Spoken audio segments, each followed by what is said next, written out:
ನಾವು ಕೊಡುವಂಥ ಮಾಹಿತಿ ನಿಮ್ಗೆ ಉಪಯೋಗ ಆಗ್ತಿದೆಯಾ ಮತ್ತು ತಮ್ಮ ಅನಿಸಿಕೆಗಳು ವ್ಯಕ್ತಪಡಿಸ್ಬೇಕು ಅಂತ ನಿಮ್ಮ ಕೇಳ್ಕೊತೀನಿ. ತಮ್ಮ ಅನಿಸಿಕೆಗಳು ವ್ಯಕ್ತಪಡಿಸ್ಬೇಕು.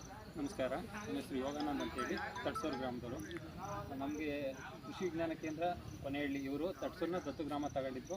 ಕಳೆದ 2 ವರ್ಷದಿಂದ ನಮಗೆ ಪ್ರತಿ ಮಂಗಳವಾರ ಮತ್ತು ಶುಕ್ರವಾರ ಒಂದು ವಾಟ್ಸಪ್ ಗ್ರೂಪ್ ಅಂತ ಮಾಡ್ಕೊಂಡು ಅದರಲ್ಲಿ ವಾರದಲ್ಲಿ 2 ದಿನ ಮಳೆಯ ವಾತಾವರಣ ಮತ್ತು ಹವಾಮಾನದ ಬಗ್ಗೆ ಭಾಳಷ್ಟು ಮಾಹಿತಿಗಳನ್ನು ತಲುಪಿಸ್ತಾಯಿದ್ರು.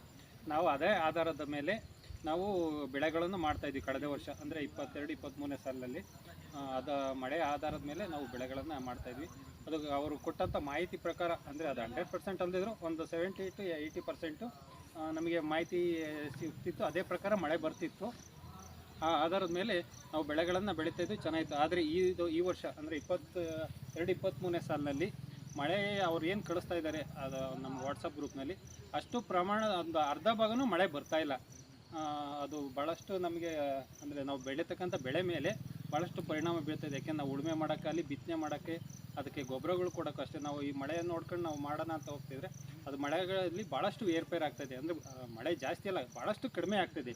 ಲೀಸ್ಟ್ ಅನ್ನೋ ಒಂದು 10% ನಿಜ ಆಗ್ತಾಯಿಲ್ಲ ಅವ್ರು ಕೊಡೋ ಮಾಹಿತಿ ಪ್ರಕಾರ.